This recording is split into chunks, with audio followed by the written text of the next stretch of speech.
Hola, mi nombre es Benjamín Skerjank y hoy voy a hablar sobre el segundo gobierno de Rosas, principalmente sobre la última década del mismo, su caída y su exilio.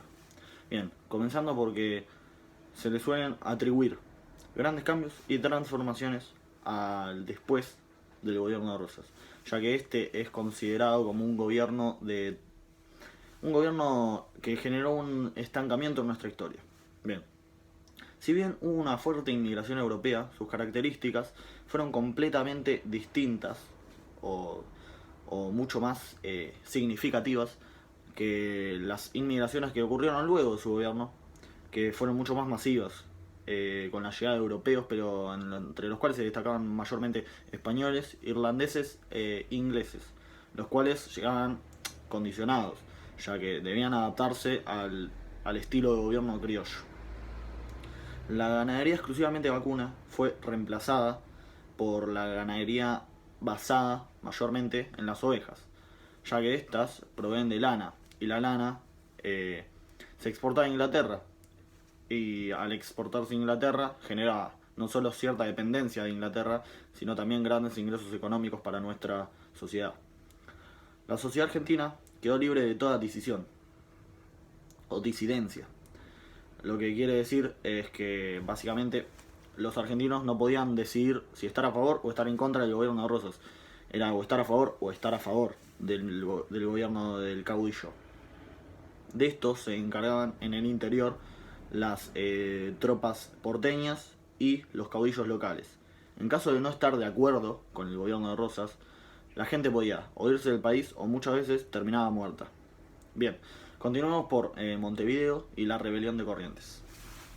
Bien, después de la victoria de Arroyo Grande, Oribe tenía una cuenta que saldar en Uruguay, principalmente con Rivera.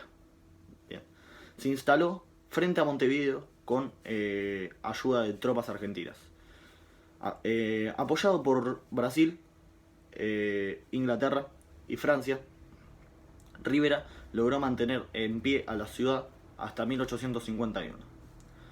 La flota porteña del almirante Guillermo Brown estableció el bloqueo a la ciudad, lo cual hubiese significado la caída inmediata de Montevideo, pero gracias a la escuadra anglo-francesa al mando del comodoro Purvis, que logró alejar a las tropas argentinas y así poder seguir abasteciendo a la ciudad siguió en pie. Rivera fue expulsado de Montevideo, pero Oribe nunca logró capturar Montevideo. Durante todo este tiempo, las tropas argentinas permanecieron inmovilizadas, es decir, que no podían salir del Uruguay, lo que se conoció en la historia y se conoce en la historia uruguaya como periodo de Guerra Grande.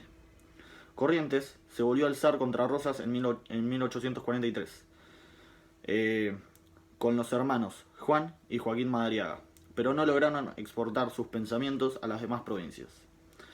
Tras más de 4 años de resistencia, el nuevo gobernador entrerriano, Justo José de Urquiza, los venció en las batallas de Laguna Limpia y el Rincón de Vences. A fines de 1847, la Argentina quedó uniformemente alineada detrás de Rosas. Continuamos por el bloqueo anglo-francés. Este bloqueo consistió en el cierre del puerto de Buenos Aires, lo que en su parte imposibilitaba el comercio marítimo o fluvial con la Confederación Argentina. Este suceso tuvo lugar entre marzo de 1838 y octubre de 1840. El bloqueo inició cuando el gobernador de la ciudad de Buenos Aires, Juan Manuel de Rosas, se rehusó a excluir a los presos franceses de las actividades militares. Bien, esto generó cierto malestar y cierto ofendimiento en el gobierno francés, ya que Rosas era el principal representante de la Confederación Argentina. Y gracias a esto enviaron una tropa a bloquear el paso del comercio fluvial, para que se imposibilite el comercio, básicamente. Se puede seguir con la caída de Rosas. Esta da lugar el 3 de febrero de 1852. tuvo lugar en Caseros, principalmente en la batalla en la que el ejército grande, integrado por el Imperio de Brasil, Uruguay, junto a exiliados de la banda oriental, exiliados porteños de la banda oriental, y entrerrianos y correntinos, a las órdenes de Justo José de Urquiza, vencía al general y gobernante de Buenos Aires, Juan Manuel de Rosas. La batalla fue muy rápida, es conocida por eso, ya que comenzó por la mañana, a primeras horas de la mañana, y terminó en la tarde, como ya mencioné, con la victoria de Justo José de Urquiza. Bien, a propósito del resultado, suele plantearse que la superioridad de recursos, financiamiento y preparación del ejército grande anticipaban el desenlace, o que Rosas fue sumamente sorprendido por la traición de Urquiza, que hasta entonces era aliado de Rosas. Por ende, Rosas no esperaba que ocurra esto con un aliado suyo. Luego de la caída, podemos identificar el exilio.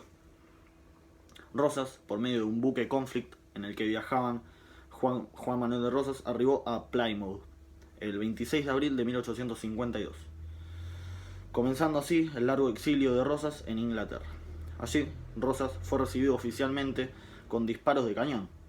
Por estos recibimientos, el gobierno inglés recibió ciertas interpelaciones en el Parlamento.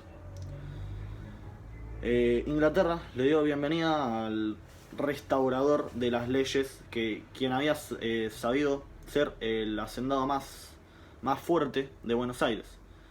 Él, en sus primeros tiempos en Inglaterra, se encontró en una situación precaria, ya que el gobernador provisional y el ministro Alsina, en Buenos Aires, habían confiscado todas sus pertenencias.